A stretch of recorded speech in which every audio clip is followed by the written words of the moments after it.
গতকাল রবিবার হঠাৎ করেই সন্ধ্যায় বিজেপির রাজ্য সভাপতি রাজীব ভট্টাচার্য কৈলাসহরের বিজেপির জেলা কার্যালয়ে আসেন ত্রিস্তর পঞ্চায়েত নির্বাচনকে সামনে রেখে।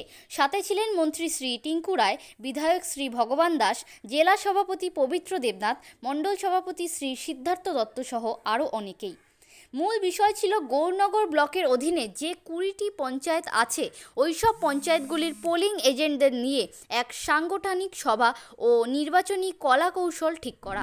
বৈঠকের একটাই উদ্দেশ্য মানুষের মধ্যে আমার কার্যকর্তাদের যে উৎসাহ উদ্দীপনা, সেটাতে আমি নিশ্চিত যে আমরা ভারতীয় জনতা পার্টি পঞ্চায়েত প্রায় 100% পঞ্চায়েত আমরা দখল করতে চলছি। অলরেডি ইতিমধ্যে আপনারা জানেন প্রায় 71% আমরা বিনা প্রতিদ্বন্দ্বিতায় জয়ী হয়েছি এবং বাকি যে আসনগুলিতে নির্বাচন হচ্ছে সেখানেও ভারতীয় জনতা পার্টি জয়লাভ হবে, সেটা আমি মনে করি।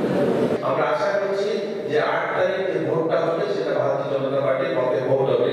আর সর্বশেষ কথা থাকবে, এখন যে স্পিরিটটা আমাদের কার্যকর্তাদের মধ্যে এসেছে, যে স্পিরিটে আমরা কাজটা করছি, সেই স্পিরিটটা যেন আমরা এই একদম ভোটের দিন একদম বিকাল 6টা অবধি যতক্ষণ পর্যন্ত ভোট বাক্স সিল না হয়েছে ততক্ষণ পর্যন্ত আমরা কোনো অবস্থাতেই যেন একটু আমরা বিশ্রাম নেব সেই মানসিকতা না আসে। সবাই যে লড়াইয়ের ভোট নিয়ে আমরা নেমেছি সেই লড়াইয়ের ভোটে যদি আমরা থাকি তাহলে প্রত্যেকটা পঞ্চায়েত আমরা রাজ্য সভাপতিকে কথা দিচ্ছি এবার আমরা কৈলাসহরে বিজয় উৎসব করবো। কৈলাসহরের প্রত্যেকটা পঞ্চায়েতে বিজয় উৎসব হবে, সেই আশা প্রত্যাশা নিয়ে